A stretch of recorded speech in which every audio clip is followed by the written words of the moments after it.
The boy's name was William, born in a country called Malawi, filled with poverty and drought. Not only was there no electricity, but water resources were also very scarce. The entire village relied on a single well for their drinking and living water. The only electronic devices people owned were radios, their sole channel for obtaining information from the outside world. At just 13 years old, William knew how to repair various small appliances. He could fix the neighbors' broken radios to supplement the family income. However, the noise woke up his sleeping father. Faced with William's passion, his father did not blame him. He simply took the radio and walked alone in the fields, observing the changing weather. Due to the extreme climate, the crops had withered, and the corn on this land had become the family's only source of income. But as the drought worsened, corn yields also plummeted. The family had little savings left. Even so, his father still scraped together enough money for William's first semester tuition. Wearing a beautiful school uniform, William hugged his father excitedly. He then went to school. At the opening ceremony, the principal was giving an impassioned speech when it suddenly started to rain heavily. The principal told them to return to the classroom for lessons. However, after school, the science teacher asked William to pay the remaining tuition, or else he would be expelled by the school and no longer allowed to attend classes. It turned out that his father had only paid for 1 week's tuition, and William's grades were also poor. He wanted to use the evenings to catch up, but the darkness made it difficult to see the words. He wanted to light an oil lamp, but his mother told him they could no longer afford kerosene. In order to study better, he and his good friend went to the landfill to look for useful items. In the pile of garbage discarded by the tobacco company, William found a water pump and a discarded battery, but no tools to help with studying at night. William returned to the village just in time for the chief's meeting with the villagers. It turned out that the tobacco company, in order to cut costs and reap huge profits, was buying the last of the local trees at a low price of $1.50 per ton to use as fuel for drying tobacco. But the chief stated that the rainy season was coming, and these trees were used to resist floods and sandstorms. If all the trees were cut down, the crops in the fields would lose protection and be completely submerged by floods caused by heavy rains. He absolutely could not let them proceed with the logging. William's father also strongly agreed with the chief's words. However, some villagers who only cared about immediate interests did not consider the long-term future at all.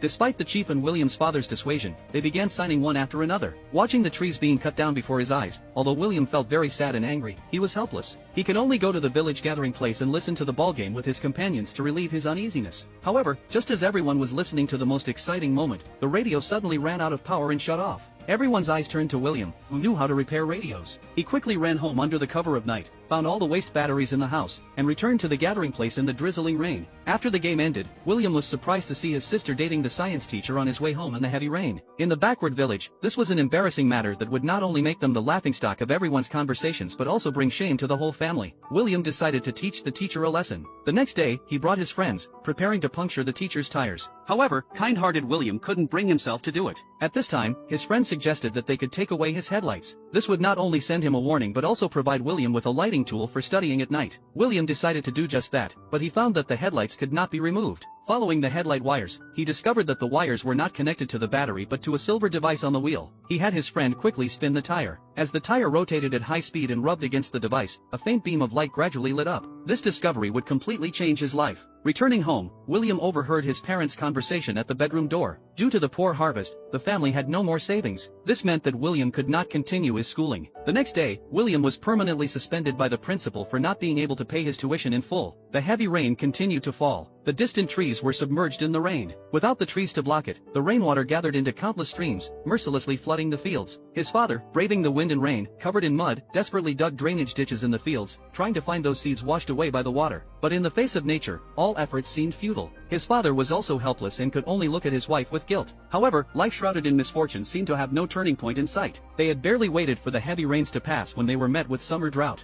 Months of scorching sun caused the newly sprouted corn seedlings to lay on the ground lifelessly. If this continued, the whole family would starve to death. His helpless father rode their only bicycle to find his friend at the auction site, but his friend could not provide much help. Instead, he told the father to prepare for the nationwide famine in advance. The father went to find the chief, hoping that when the president came to the village to campaign for votes, he could truthfully reflect the local disaster situation to obtain the president's help and avoid a repeat of the famine from 20 years ago. To figure out the lights power generation principle, William, who had been expelled from school, put on his school uniform and secretly slipped into the school. Found the science teacher. The teacher told him it was a dynamo, but the teacher didn't understand the dynamo's working principle either. He suggested William go to the library to look up relevant books, but expelled students could not enter the library. With no other way, William could only threaten the teacher by revealing his discovery that his sister Annie was dating him. To protect his reputation as a teacher, the teacher used himself as a guarantee to let William enter the library. Successfully entering the library, William found a book on energy utilization inside. Afterwards, William watched the tornado on the Gobi. While searching for dynamo materials at at the garbage dump. On this day, to canvass votes for the upcoming election, the president came to William's village. With the people's enthusiastic cheers, the chief, as the representative, was invited on stage to speak. The chief praised the president's brilliant achievements. Praise after praise made the president feel very satisfied. Then the chief spoke of the local disaster of no harvest due to drought, and pleaded with the president to release emergency food to help the people survive the drought. However, the president felt this would cause his election defeat. He ordered his bodyguards to take the chief away. They took him to a place unseen by the crowd and beat him. William and his father wanted to step forward to stop it, but instead received warning shots fired by the bodyguards. All the villagers began to flee. The president, protected by his bodyguards, left in a luxury car.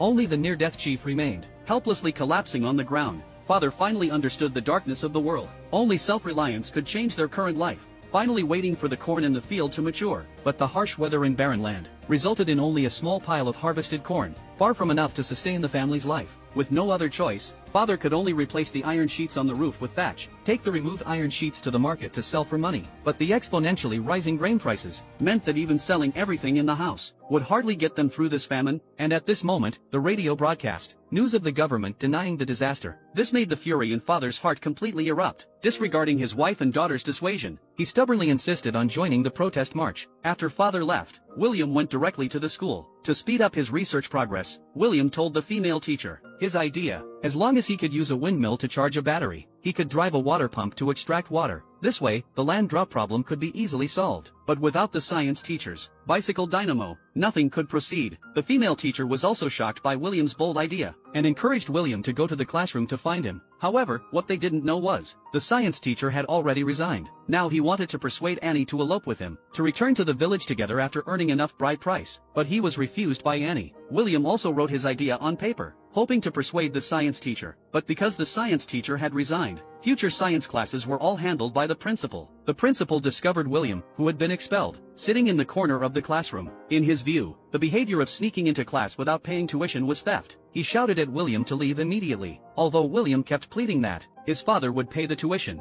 the principal still ruthlessly drove him out. The female teacher also pleaded for William at this moment. However, this could not move the principal's icy heart. William stood alone on the vast, boundless, drought-stricken land. His grand ideal, following the burial by wind and sand, became increasingly lost. And finally, under the pressure of public opinion, the government brought 2 truckloads of low-priced grain to alleviate the disaster. All the villagers rushed to buy it. Mother also took out the family's meager savings, telling William to ride his father's bicycle to rush and buy grain. However, when William hurriedly arrived, the grain from the first truck was already sold out. Villagers behind, afraid they couldn't buy grain, started desperately squeezing towards the grain warehouse. Fortunately, relying on his physical advantage, William squeezed in at the last moment. Although he successfully bought 15 kilograms of corn, the villagers outside were like zombies. Once he exited, the grain would be snatched away. The small William could only dismantle the warehouse's back door to escape. Meanwhile, father, on his way to the protest, witnessed with his own eyes people fighting each other over grain. He instantly thought of his vulnerable wife and children, left at home. He urgently urged the driver to turn back home. However, everything was already too late, because villagers had already broken into William's house, not only snatching the grain from his sister's arms, but even the corn harvested with such effort not long ago was completely stolen by this group. Mother sat helplessly on the ground, weeping bitterly, and the 15 kilograms of corn William had painstakingly bought became the family's last remaining food.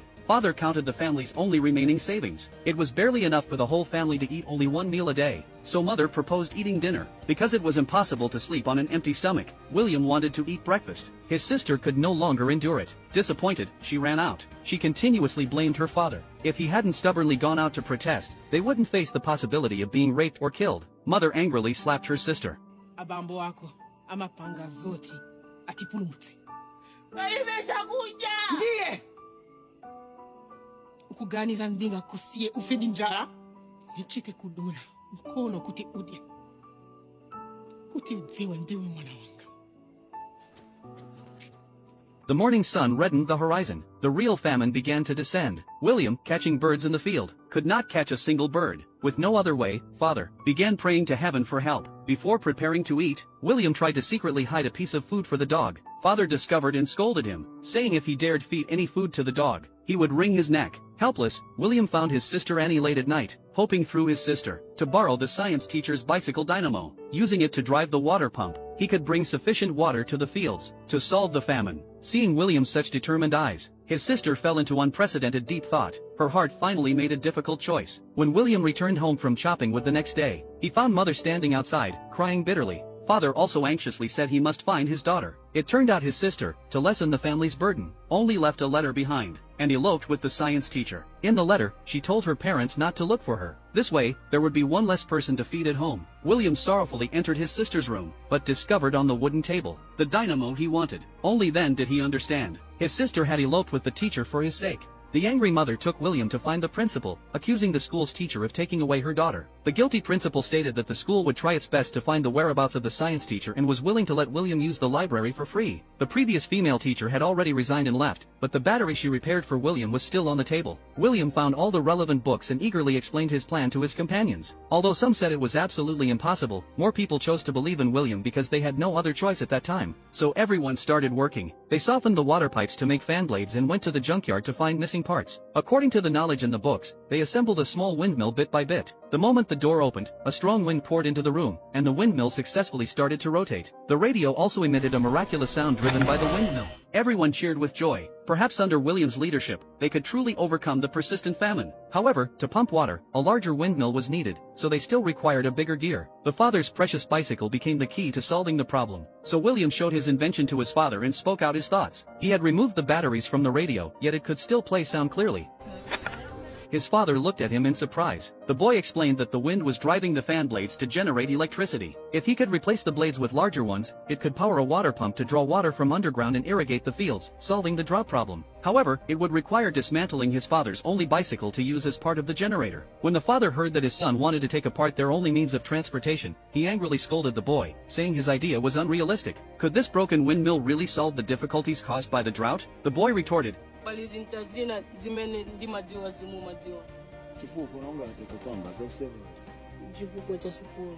These words completely infuriated his father, who directly pulled the boy up and threw him to the ground, even tossing away his invention.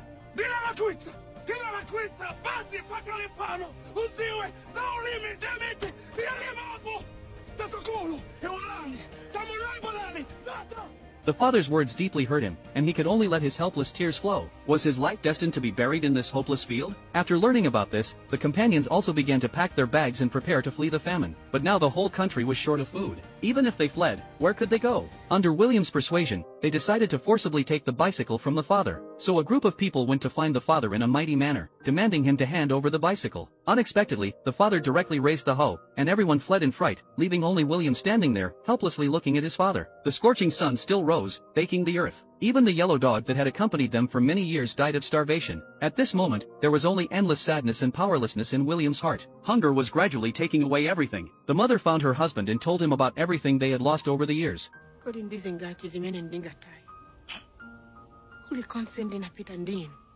Maluzi basi makolo wanga pamene ndinabwera kuno kenaka minda kenaka ane chifukwa cha ine ayi sindina nikukufa msani maluzi adzalika liti palibe chimene tapanga chabwino. The wife's words made William's father fall into deep reflection. He finally realized that true happiness was never bestowed by heaven. Only by taking fate into one's own hands could life be changed and cherished things be protected. Subsequently, the father rode his bicycle to find William and apologized for his previous ignorance and stubbornness. But William said he never blamed his father. It was precisely because of his father's persistence that he had the opportunity to go to school. That's why he knew how to use wind power to bring water to the fields. Looking at his son's determined eyes, the father also let go of his inner stubbornness. Under the gaze of the father and son, the bicycle was completely disassembled. The father cut down trees for use as windmill stands, and the villagers also rushed to help, erecting the heavy and tall frames together, fixing each crossbeam, and placing the water pipes into the well step by step. The windmill was finally assembled. William carefully connected each wire and slowly untied the iron wire tying the blades. The windmill rotated with the wind, not only turning out people's hope for life but also blowing the young wind riders' clothes in future. As the generator continued to generate electricity through friction, the current flowed through the wires and charged the battery. Everyone began to dig ditches and canals, waiting for the arrival of the water source. When the battery was fully charged, a hopeful voice interrupted people's work.